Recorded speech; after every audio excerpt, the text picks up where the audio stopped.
नमस्कार प्यारे बंधुओं, सभी को राधे राधे, श्री जय कृष्णा। तो प्यारे बंधुओं, जो हमारा कल की क्लास पर हम लोग अवयवों के बारे में जो चर्चा किए थे, अवयवों की समानता पर हमने पिछली कक्षाओं में जो सवाल की प्रैक्टिस, क्वेश्चन की प्रैक्टिस की थी, और उस क्लास पर हमने बात किया था कि नेक्स्ट क्लास में जब आएगी हम लोग, तो उस समय हम लोग अवयवों का गुणनफल से संबंधित कुछ इसके नियम, कुछ इसके प्रगुण के बारे में चर्चा करेंगे। तो अवयवों के जो पिछली क्लास थी उसमें हम लोग अवयवों की समानता पर सवाल की कुछ प्रैक्टिस किए थे। तो आज हम लोग, जैसा कि हेडिंग डली हुई है, अवयवों का गुणनफल। तो क्या है अवयवों का गुणनफल, इसको थोड़ा सा समझेंगे। ठीक दोस्तों, तो देखिए, अवयवों का गुणनफल, गुणनफल का मतलब होता है दोस्तों, गुणा करने के पश्चात जो फल यानी जो वैल्यू प्राप्त होती है उसे गुणनफल कहते हैं। किसका करना है गुणनफल? तो अवयवों का, दो या दो से अधिक अवयव, एक में तो हो नहीं सकता, दो या दो से अधिक अवयव को जो हम आपस में गुणा करते हैं तो वही अवयवों का गुणनफल कहलाता है। देखिए, दो अवयवों ए और बी का गुणनफल a इंटू बी तभी ज्ञात किया जा सकता है जब, शर्त है दोस्तों, तभी ज्ञात किया जा सकता है, केवल तभी ज्ञात किया जा सकता है। थोड़ा सा शब्द पर गौर करिए, a इंटू बी तभी ज्ञात किया जा सकता है जब अवयव a में स्तंभों की संख्या, अवयव a में स्तंभों की संख्या और b में पंक्तियों की संख्या आपस में क्या होना चाहिए? बराबर। यानी कोई अवयव a है, उसमें स्तंभों की संख्या, और एक अवयव b है, उसमें पंक्तियों की संख्या अगर आपस में बराबर है तब a इंटू बी संभव होगा। जैसे एक एग्जाम्पल के तौर पर मैं आपको समझा रहा हूं।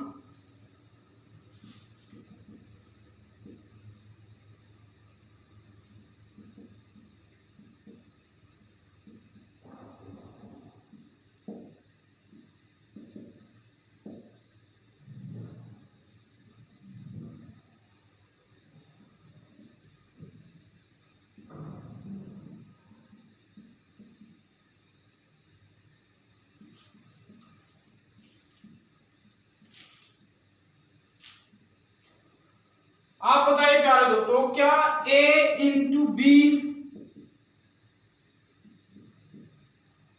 संभव है? दूसरा, क्या b इंटू ए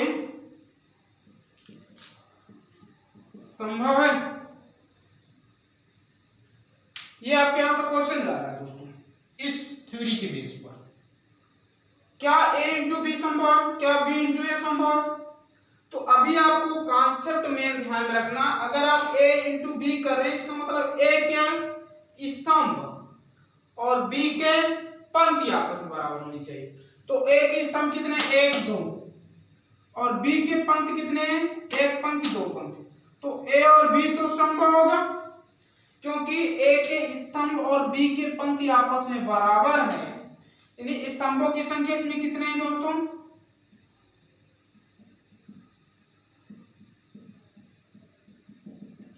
2 है, और इसमें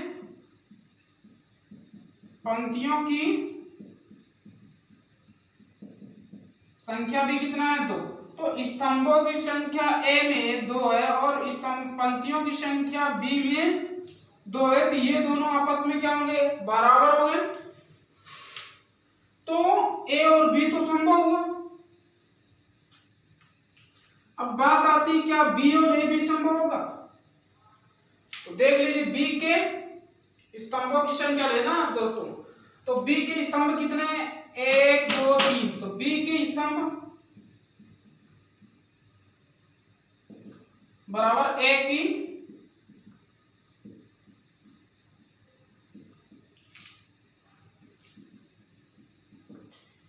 बी के स्तंभों की संख्या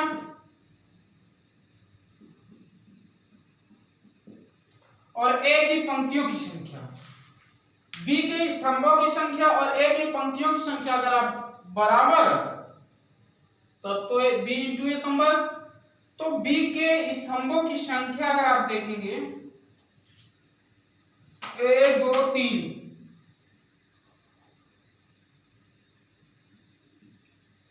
कितने स्तंभ है? 3।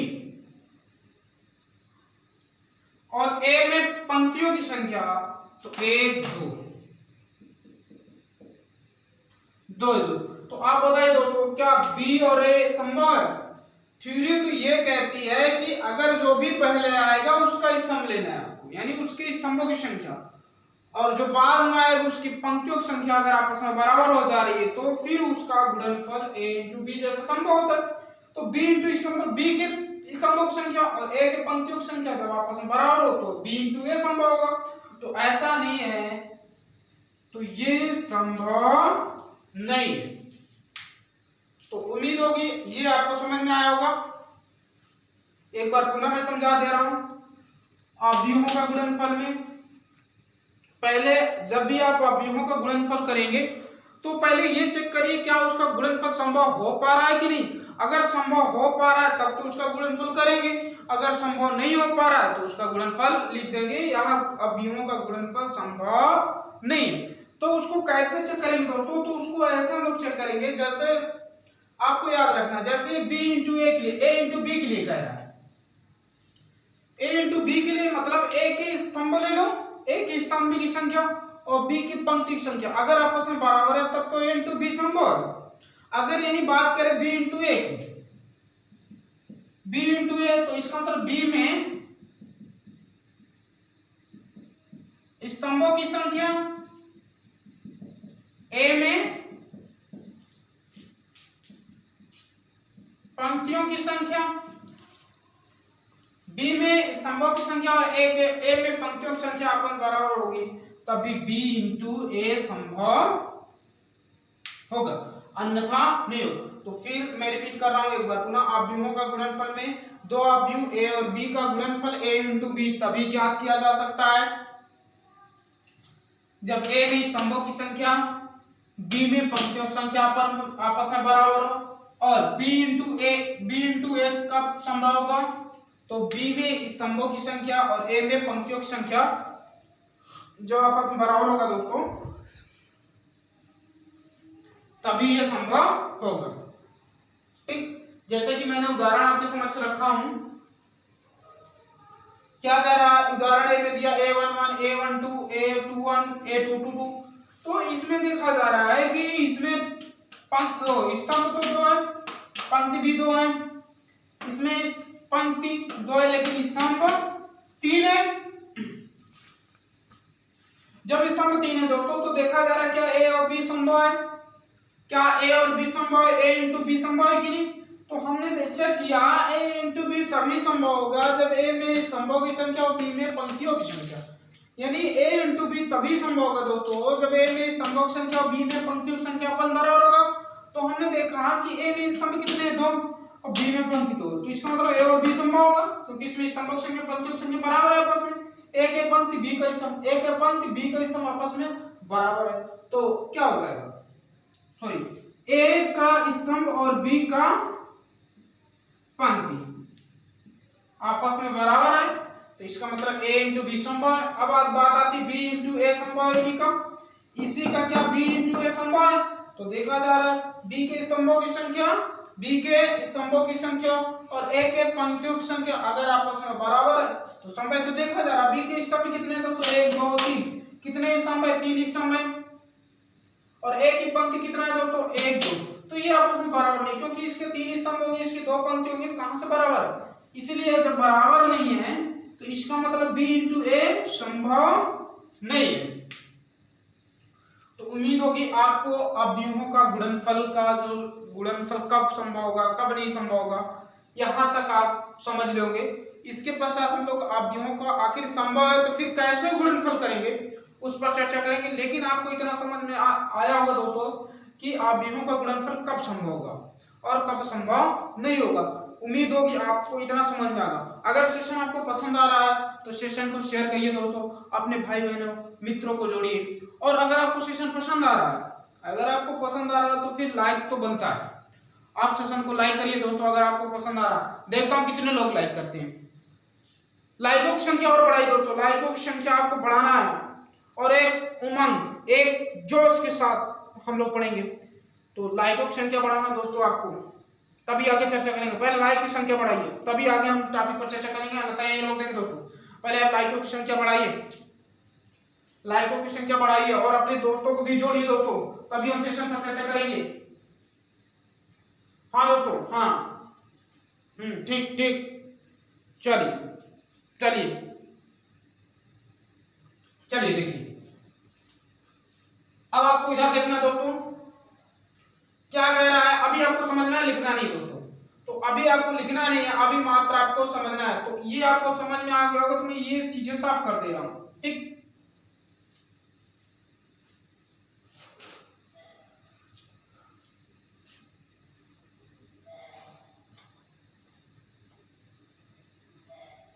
देखिए दोस्तों, अब आता है आव्यूहों के गुणन के गुणधर्म। गुणधर्म का मतलब होता है कि उसकी क्या प्रॉपर्टीज है। आव्यूहों का यानी मैट्रिक्स का जो मल्टीप्लिकेशन है उसकी क्या प्रॉपर्टीज है, क्या उसके गुणधर्म है, कि क्या उसके यानी गुणा करेंगे तो क्या क्या संभव होगा।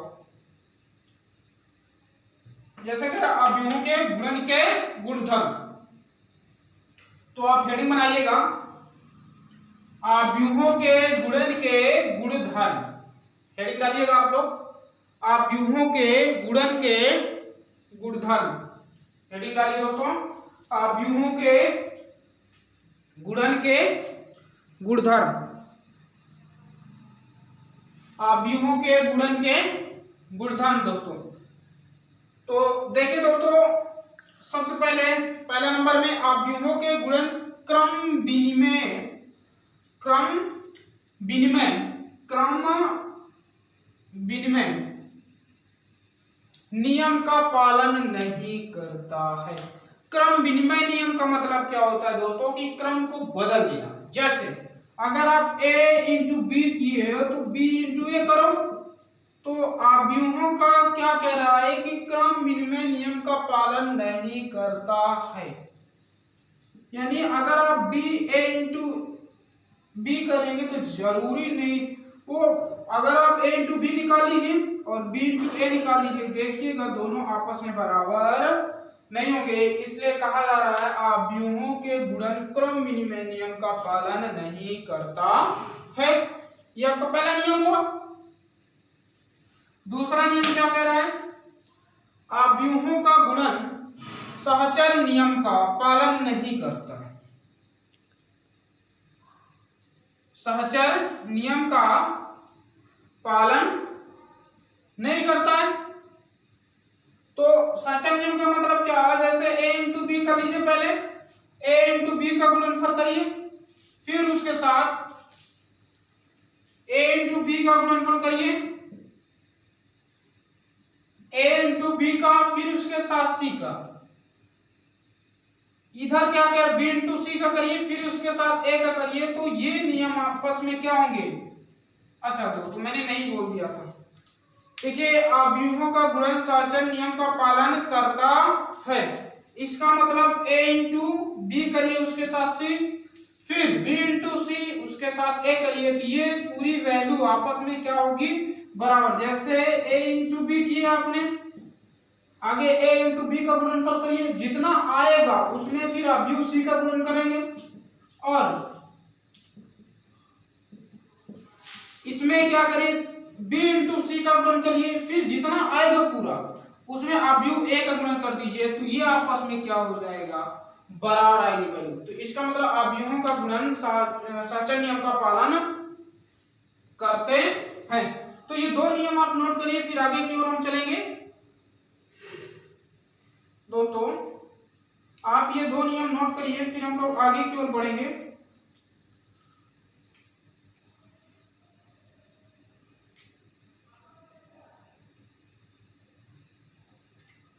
हाँ दोस्तों, आप लोग नोट कर लिए होंगे, फिर हम लोग आगे की ओर चलते हैं।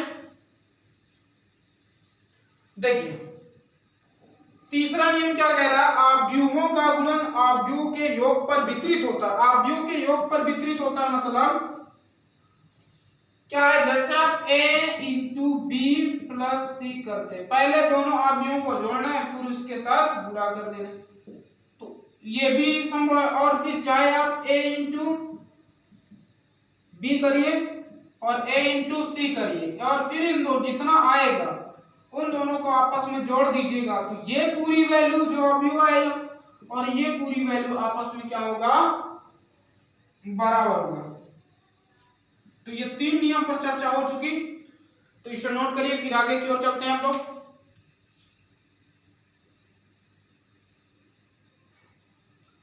तो इसे नोट करिए, फिर आगे की ओर चलते हैं। चलिए दोस्तों,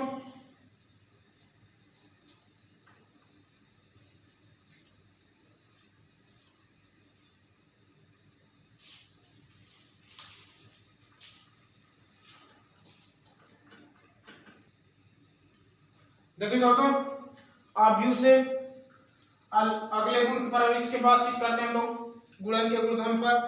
क्या कह रहा है, यदि आव्यूह ए का क्रम m क्रॉस n हो,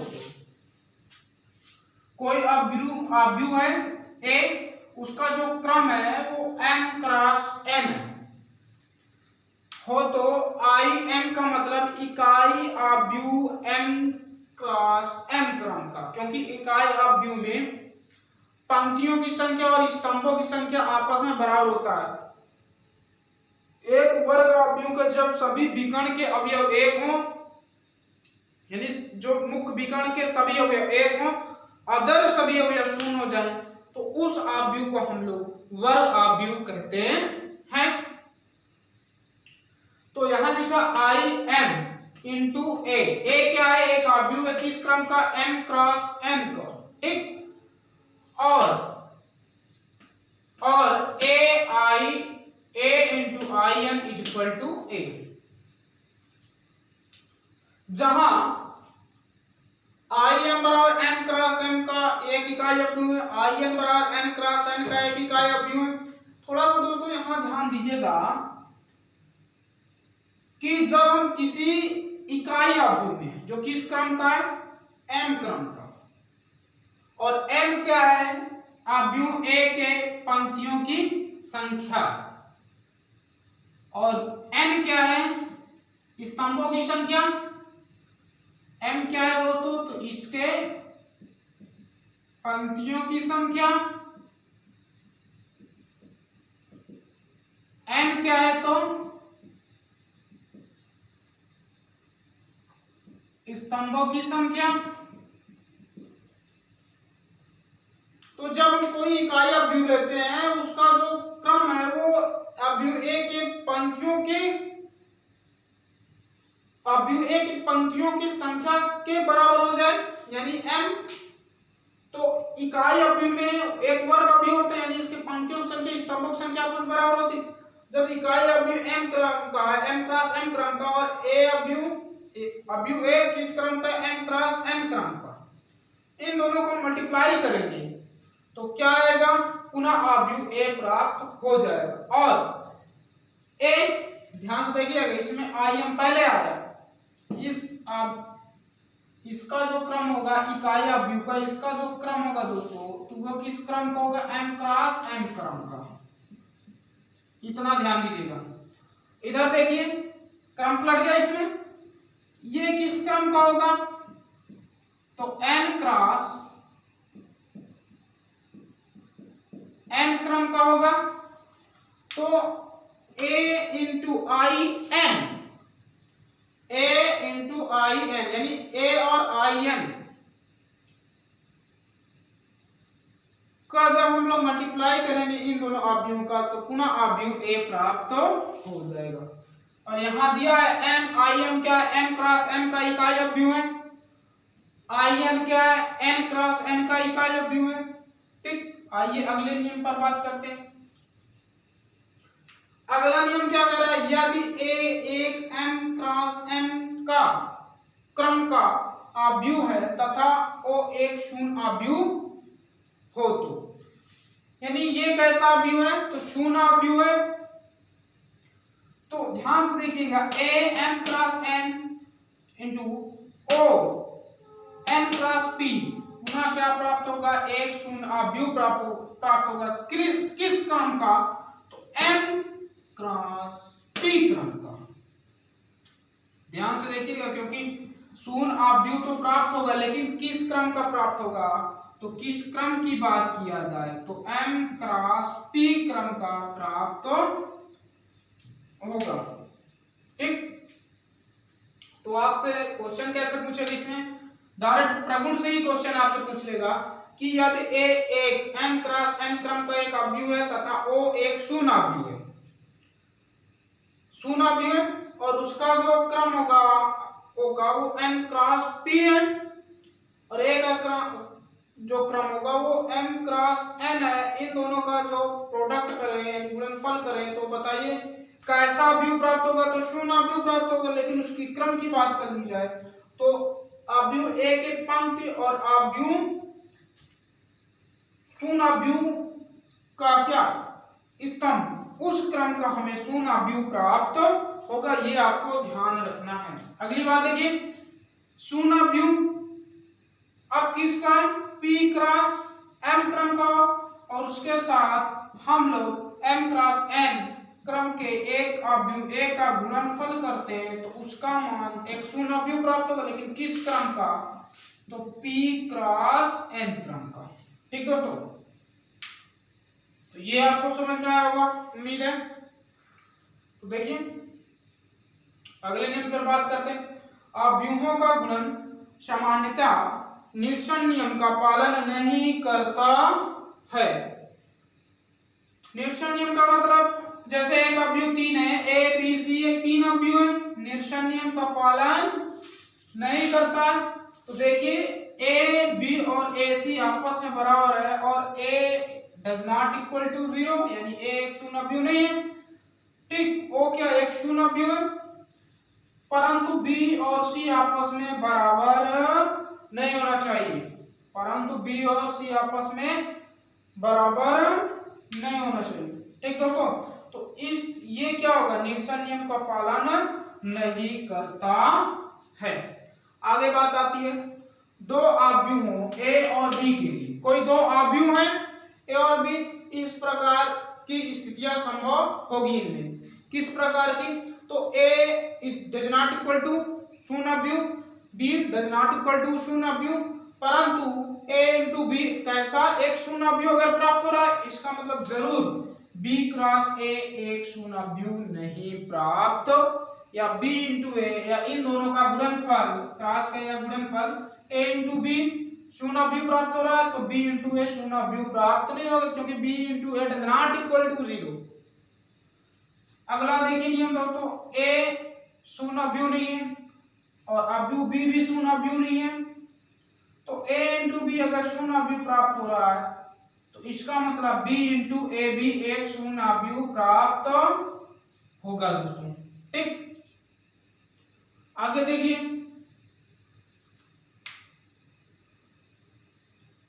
वर्ग आव्यूहों के लिए धन पूर्णांकी, वर्ग आव्यूहों के लिए धन पूर्णांकी यानी धन पूर्णांक संख्या, ठीक है, जिसे नेचुरल नंबर इंग्लिश में कहा जाता है, घातांक मान ए एक वर्ग आव्यूह हो, तो एक ऐसा आव्यूह है, तो वर्ग आव्यूह एक ऐसा आव्यूह दोस्तों, तो वर्ग आव्यूह है। ए एक ऐसा आव्यूह है, तो ए एक वर्ग आव्यूह है।